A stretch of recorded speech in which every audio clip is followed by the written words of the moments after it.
Golfer Tiger Woods is on the mend this morning after withdrawing from the first tournament of the PGA's FedEx Cup, the Northern Trust, which is taking place in Jersey City, New Jersey this weekend.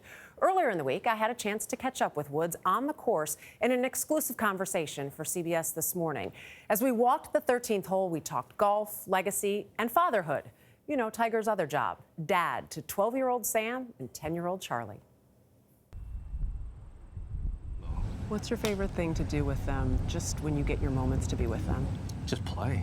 You know, we love to play. We love to go outside and play. No matter what it is. No matter what, just play. Yeah. You know, just be around each other, whether it's playing soccer, pickleball, golf, basketball, tennis. Just a little bit of competition in the family. Yes, we're all very competitive. Shocking. Yes, egging each other on. Snide comments come left and right, nonstop.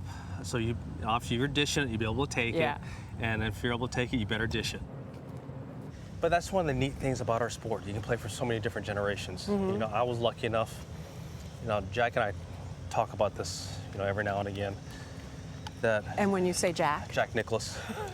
Because only you just drop it as, you know, Jack and I. Well, he played with Gene Sarazen in his last PGA. Oh, wow. I played with Jack in his last PGA. And well, there's damn near, 80 years of connectivity there. And so that's what's neat about this game. You know, I have an opportunity next year, which is even more crazy to think about. If I happen to win a tournament next year, that could be my tournament in 4 different decades.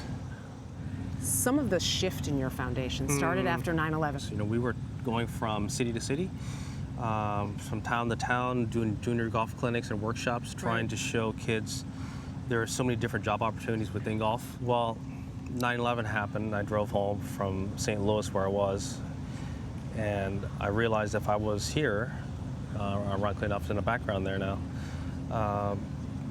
what would the foundation be? And so I wanted to go back to how I was raised, which was family, school, and then whatever sport I was playing. And so, well, school was number 2 on the list. Why is it ahead of golf right now? Right.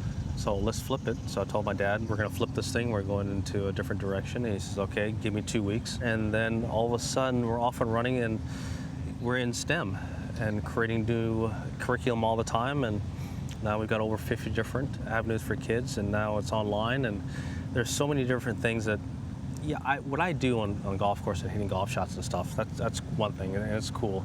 And it's cool for me. It's cool to watch. Thank you, but it's more cool for me to play. But I can tell you that what the STEM program is doing is changing lives. Is that some of that lasting legacy that you leave behind even without the game of golf? That will be, I think what we're doing right now in STEM will be bigger than what I've done in golf. And because it's going to be on a global basis. We're going to be helping literally millions of kids, hopefully down the road, billions of kids.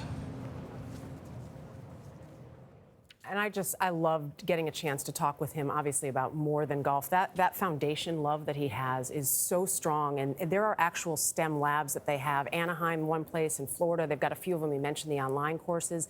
And a lot of this is for kids that would not have access to that type of education as well. There are Earlwood scholars after his father. He's taken that part so seriously. He knows he has that platform and using it. Interesting to hear him talk about the future and not just winning the next golf tournament, right? And the tradition, the lineage, and the appreciation, right? And all those years, that's what's crazy. And I think his appreciation of being back, I cannot express to you how that felt. We talked a lot about that. That was in some of the other interview stuff that we have aired, and it's in our podcast that's up right now.